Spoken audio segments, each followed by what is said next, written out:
Hello and welcome to our program, Where God Weeps, a program where we talk about the situation of the suffering church around the world. Today we're going to be considering the country of Malaysia, a country of some 23 million, of which 60% are Muslim and Catholics only number 10%. To tell us more about the story of Catholics in Malaysia, it's my very great privilege to welcome His Excellency Archbishop John Wong Su Kao, the Archbishop of the Kota Kinabalu Archdiocese in Malaysia. Your Excellency, thank you for being with us here today on our program. It is my pleasure indeed to be here with you.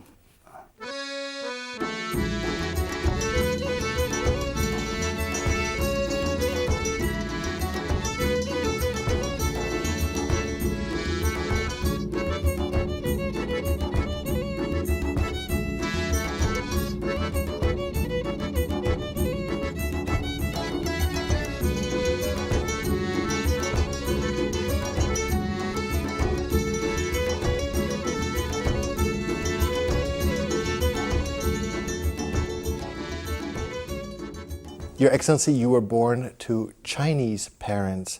Was your family traditionally Catholic?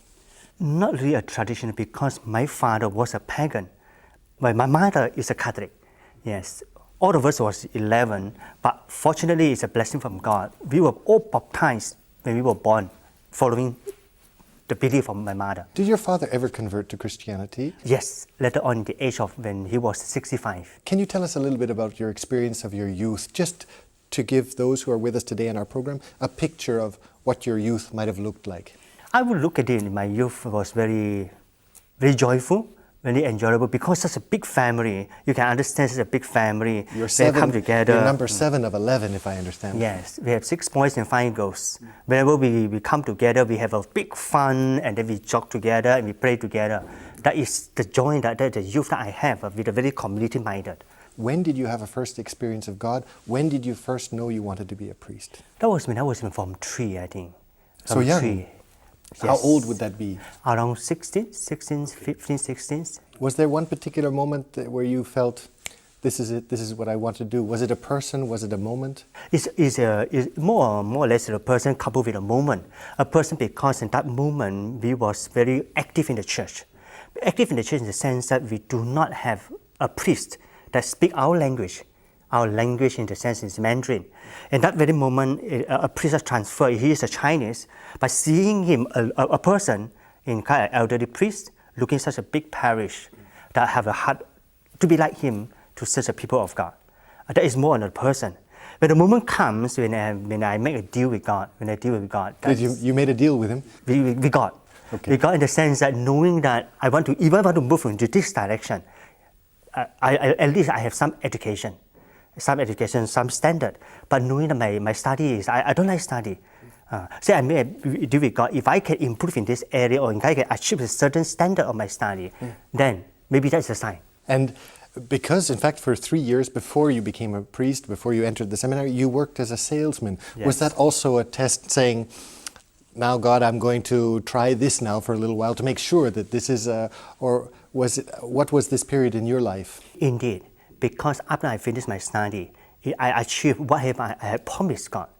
But knowing that there is a difficulty and afraid of fear of responding to the call. In fact, I will look at it, I'm running away in the sense that to engage myself, but it's also a blessing from God. But through the 3.5 years working as a salesman, God is a way of preparing myself to answer Him more discord, more certainty, with certain courage. What would you say, if you can say, this time of your being a salesman, how did this prepare you for your priesthood? Because I was a very inward and very introvert person. I don't like to mix around with people. This salesman really contradicts what my nature. But knowing that as a priest, if God is calling me to a priest, I can't be a very introvert, only inward looking and enclosed in myself.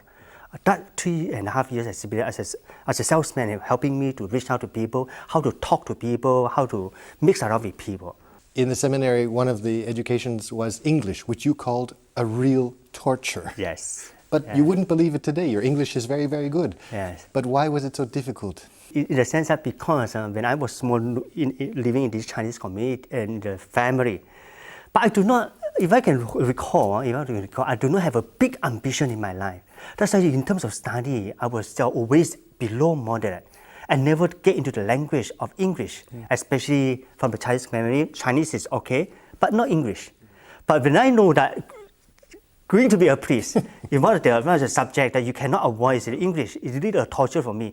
In fact, it's made me really a struggle whether I should pursue and then go into the seminary life. Really? It was such a block for you? Yes. Oh my goodness. And now you've been asked, you are now the Archbishop of Kota Kinabalu Archdiocese. What was your reaction when you heard of your nomination? It was really indeed a very big surprise to me, because never dream of, never think of, because there's so many priests that are more capable, more seniority in the priesthood and the ministry. It's really a big surprise. When you come to me, in fact, there was a couple of few days that I could not know what to do. Don't even have a good sleep in a sense. You wanted to push it away, or did you? What was your reaction? What did you thought, God, what is it now that you ask of me? Yes. In fact, I'm already prepared to say no in the sense. But after weeks of discernment, what really made me to take up this appointment, so-called, is first is because I look at it as a call from God to the Holy Father, and also in the process of my discernment, especially when I look at the cross. If I just suddenly a question that dawned to me, if the person on the cross say no to the Father, will the salvation come? That really struck me. If I say no, what will the consequence in the sense? As a person who are on the cross, if he say no, will the salvation come to us? So you took it on as your cross? That is also my cross. Your Excellency, I want to talk a little bit now about Malaysia. Malaysia is 60% Muslim with a very, very small Christian minority. How do you see your role as a minority church in Malaysia? Even though Malaysia is a Muslim country, national religion is a Muslim. Of course, indeed, the Christians only a minority, about 10%. I think in this minority, more so we as a pastor or the shepherd of the people should be the model, and then stand up to lead the people, to strengthen them, to guide them, so that, because I feel that more and more young people especially looking for the real meaning of life. And this real meaning of life is only, I think, is a person that will come down from heaven that can give. That's why I will say that I see a hope, even in minority. We have to constantly stand up as a real model that can give the real meaning of life for the people who search for this. How is the impact of the church in society? Do you have the ability to have schools, for example, or what other social clinics, healthcare? Where is the church active and able to be active in Malaysia? In this present moment, of course, before we have a lot of missionaries. Missionaries came in to start all the schools, sometimes even the nursing houses. But because the government now slowly taking over, but we still remain certain schools that we can have in control. Other than have activities, conducting activity conferences within the church compound, church facilities, we can still have a lot of says in the school. That is a way that still keeping up to in the way of to evangelize people, to help people, to guide the people, and to pastor the people. A little bit bigger, how are the relations now between the Christian community and the Muslim majority? For the past 30 years, for example, there has been, if you will, a political Islam, where there has been one set of laws for the Muslim community and another set of laws for everybody else. Why these two sets of laws? And secondly, what is the impact for the minority community? Is there a disadvantage of having a separate set of laws, or is it more or less actually a protection for the minority groups? I would say it in the other way. In a certain sense, yes, there are certain two sets of law. One is a state law, is a government law that applies to everybody. One set of law is called Sharia law. This only applies to those who are Muslim. The Sharia. Yes, Sharia law. All the Muslims are governed by this law. In fact, this Sharia law is protecting in the sense that those are Muslim, but not allowing them, so-called, to convert to other religion. So they are forbidden by law in order to convert. To convert. What happens if a Muslim, maybe I diverge a little bit, what happens if a Muslim young person comes to you and says, Your Excellency or Father, in this case, I wish to become a Christian? How do you answer? Of course, this is a very sensitive kind of area that we have to be very careful. We always tell the person who want to convert from Muslim to, for that matter, to any religion. Well, not that we the church do not welcome them. The church is always open the door for everybody to come in. But we have to let them know what's the consequence that the Syria or the Muslim or the government will come and look for him because he is a Muslim. And what would be the consequences for that young Muslim? Yes, if he is a government servant, immediately he will be demoted, he will be sacked from the job. He will do not have the privileges as the Muslim that has. He may even under a lot of persecution, a lot of suffering. The government will come and then pacify him. Or even in the last moment of his death, he is not allowed to bury in other cemeteries rather than in the Muslim cemetery. And the family? What is the social pressure from the family? There would also be a question of honor from the side of the family as well, I suppose. Yes. Is any Muslim brothers that convert to any religion, the whole family will, in the sense that they will be rejected by the family, they'll be so-called or cut off from the family. This is the consequence. Your diocese, archdiocese, has been growing. Catholics make up 10% of the population, but there has been a growth among the Catholic faithful, so much that you've had to be adding masses, which is good news, is happy news. Where is this growth coming from? Is it coming from an influx from outside, or is it simply the growth of the faithful? And why is there such a happy growth of the faithful in your archdiocese? In the sense, this is God's blessing. At this moment of time, in the East Malaysia, especially the place where I come from, still a lot of people that hunger for things. All the personnel that we have, such as priests and catechists and sisters, they are working very hard to the conversion program. We call it RCIA. Every year we have thousands, sometimes a few thousands, converting into the Catholic Church. Of course, we based on after their conversion, we want to help them to grow in their faith, especially based on the Word of God and also the sacrament, especially the Eucharist. That some masses are increasing so that they help them to strengthen, to nourish, to progress in their faith. You spoke of a spiritual hunger, a spiritual thirst. Is it secularization? Is it materialism? Or where is this spiritual thirst coming from in Malaysia that there is such an interest in faith? It's more on materialism. Of course, through the influence, through the progress of the country, even those young people now can get everything within the fingers. But at the same time, they know this can give them a real meaning. This thing can last forever. And they are very often they are jumping from one to another. It is a sign that they are really looking for something that's really substance, can really give them a meaning of life, give them some really real joy and happiness that they can really hold on. And the growth of the Catholic Church and the Christianity in general is wonderful, but of course there's the growth of Islam. In fact, Islam is growing faster. Is this also as a consequence of the government promotion and the fact that Christians are considered inferior? Or why is Islam also, or why is it growing faster? Of course, in a certain sense, we may feel that there's an inferiority complex in us, because the whole government they are using different tactics or strategy how to convert the people. What would be some of these tactics or strategies? Sometimes they go into the rural area, they build a school, and in the school they will implement the Muslim program, the Muslim teaching. A Quranic school, if yes. you will. But at the same time, there's also a lot of migrants are coming over from Indonesia and Philippines in order to get a citizenship. Very often you hear they can get an identity card to become Malaysian, if they agree to become a Muslim. Is the religion indicated on the identity card? Yes. So it's difficult for a Christian. Does it mean that he has a discrimination if, for example, he wishes to apply for a government job, he wishes to be a professor, he wishes to be a police officer? Are there restrictions on Christians? That is, they see the identity card and they think, oh, you're a Christian, because there is this law, one for Muslims and another one for Christians. This is also one of the areas that we as a minority feel being threatened and feel oppressed in a sense. Because if you are a Muslim, you can get the higher position. If you get the government servants, it's more easier.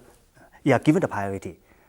They are also the second class, so-called those are local. They are considered a Buniputra. They are even better. They have more opportunity than the non-Buniputra. Non-Buddhist Buddha will belong to the race of Indians, Chinese. So they would be different religious groups, just not Christians. Yes. But you're not forbidden for example, do you have Christians in government? Are there Christians in the universities? Is there a presence or not at all? Now, because of the constant struggle, constant fight, especially in terms of education in the school, the church, the government now allow us to teach catechism. So in the school, that if we want to have personnel or in the school that agree to run the program. You have now 1 million Catholics in the country. How many priests do you have serving these Catholics? In my archdiocese, we have only around 33 active. For a population of how many Catholics in your archdiocese? Around 200,000 Catholic. Yes. 33 priests for 200,000 is a... And we have 19 parishes and around 40 sub-parishes and around over 200 outstations. Indeed, we have only 33 that we have not enough priests at this moment. How are these very rural areas? I mean, they must only see a priest perhaps once a month. You are right. You are right. But the good thing is we have trained a lot of catechists. Where the catechists are around 200 over catechists. That these catechists are sent every week to the villages. Indeed, these kind of villages sometimes they have me once a week, once a month, once in 6 months to have a Eucharist, to have a Mass. They must look forward to a priest with great joy. Yes. Huh. Yes. Did you yourself experience having to teach and to minister in these rural areas? And what was that as an education process or a preparation process for your present role, if you will? Yes, I was. When I was a seminarian before I was ordained, even after I was ordained, before I was a priest, because when you are posted in the parish, you have an opportunity to travel in such a way, such a rural area, to enjoy, to see their life, to experience their life, how actually a Catholic that living so far, what is their need or what is their desire. And what would their principal needs be? Is it to bless the marriages, to baptize the children, or is it really the primary sacraments that they are seeking, or is it also evangelization? You are right, just how you are saying that actually they are longing for the Eucharist. For the Eucharist, yes. They are very happy to see a priest coming to say the Eucharist. They are really, really well prepared for the Eucharist. They have an understanding. I mean, perhaps it's maybe it's not fair to say it like this, but the people in the villages, they would be rural. They would perhaps not have a certain education. Would they have an instinctive love for the Eucharist, or is it simply through the good work of the catechists that have prepared them to understand that this is the body and blood of Christ, and their hearts have been opened to this reality? How would you say, is it nature or is it nurture? I think it's more nurture to the knowledge imparted to them by the catechist. Sometimes it depends. It depends if their faith is not strong enough. Even the presence of the priest can make them very happy. Just his physical presence. Yes, because they look at the priest as someone that's special, someone that represents God. Someone they are very much respectful to a priest. Do you have? I only draw this example because I've traveled not in Malaysia at all, but in Northeast India, and there is a similar environment where it's many tribals and rural situations. The priests are almost considered like doctors. That is, the people will come to the priest and ask for a blessing and say, "Oh, Father, I also have a bad shoulder. Can you bless my shoulder?" Do you have a similar relationship, or do the priests also have a similar relationship with the villagers in this context? In a sense, sometimes they too respect a priest. So they thought that the priest can do anything for them. As you say, not only saying the Mass, after the Mass, they will ask you to bless anything. Whatever they bring the children to you, ask you to bless. Any sickness, they will ask you to bless. They will also ask you to bless the house, to bless the land, everything. Coming back to the question of catechists, is this where you see the future of the Church in Malaysia? That is, that perhaps the priestly vocations are not there. We come to the priestly vocations in a minute, but catechists, and what is the importance of the lay community to the growth of the Church in Malaysia? I see two things in forming the catechist that are important to the catechist. The first is because as the Pope says, these are the so-called army in the diocese. This army that they are staying with the people, moving with the people, knowing the life of the people. we have to make full use or train them well, and then make full use as a part of the evangelization program to send them and then to evangelize, to help the people that some are so difficult for us, they have no time to reach them. In Burma, in Myanmar, they have a program called the Little Evangelizers, where young people are sent out 2 by 2 and they travel often. They give often 2 weeks or 3 weeks of their life to go out into the villages.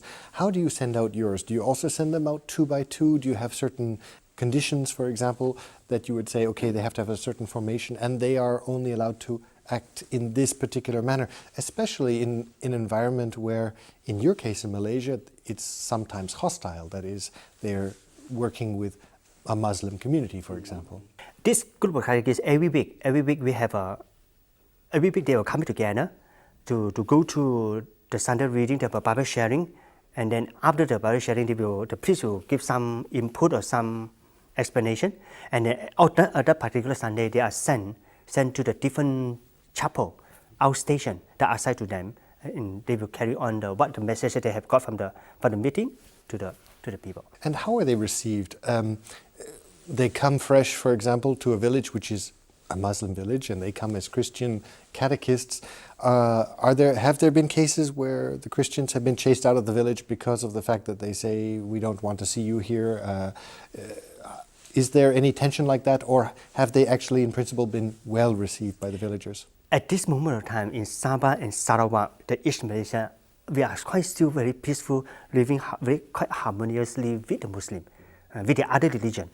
Do you have local vocations? Do you depend a lot on missionaries coming from abroad? How is the mix, if you will, and how do you see your pastoral mix in the future? Is it something where you will see that for some years to come you will be dependent on foreign missionaries, or is there enough of a growth from the young people that you see a future of local vocations? In terms of the vocation, the young people, local people are responding.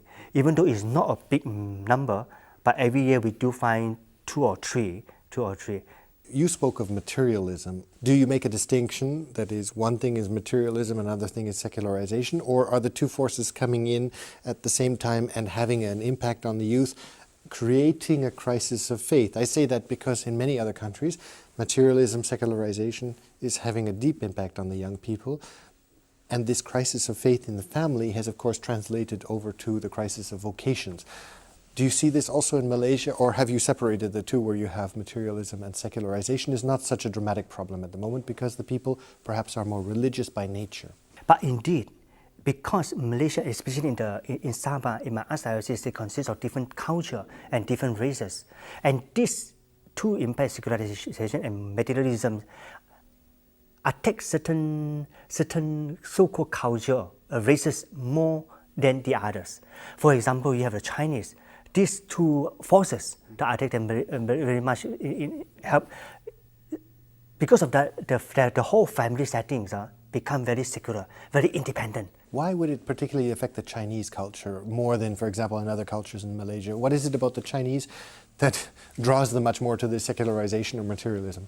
Maybe in the sense of for survival, because the Chinese is considered in the sense that they are the non-Bumiputra. Everything that depends very much of what they earn, what they got.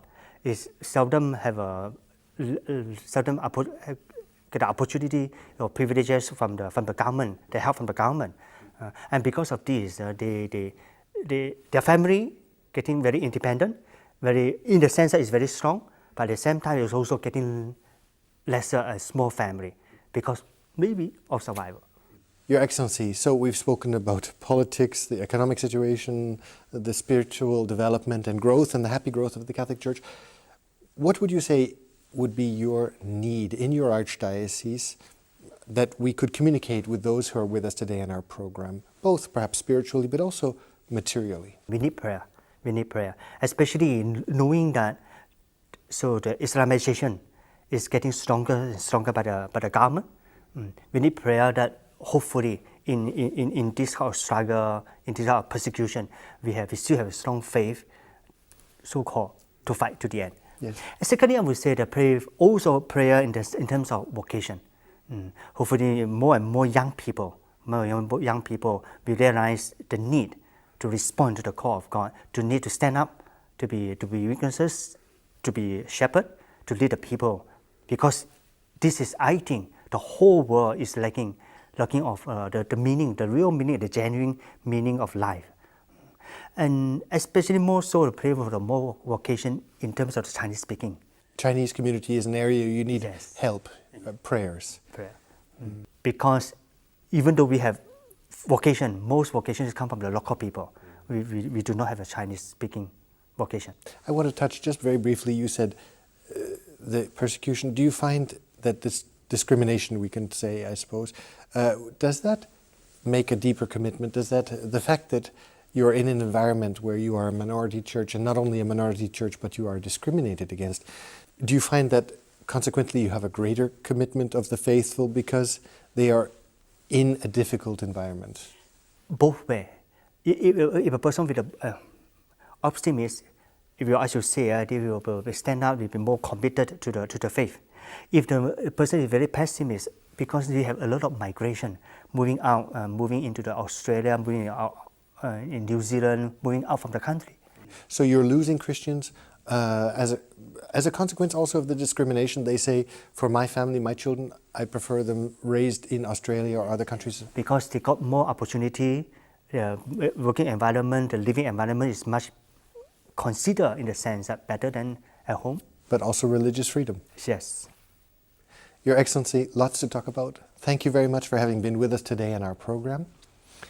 And thank you, ladies and gentlemen, for having been with us today on Where God Weeps. And if you'd like to know more about the work of the Catholic Church, the situation of minority Catholic Church in Malaysia, I would encourage you to look at the contact information at the end of this program.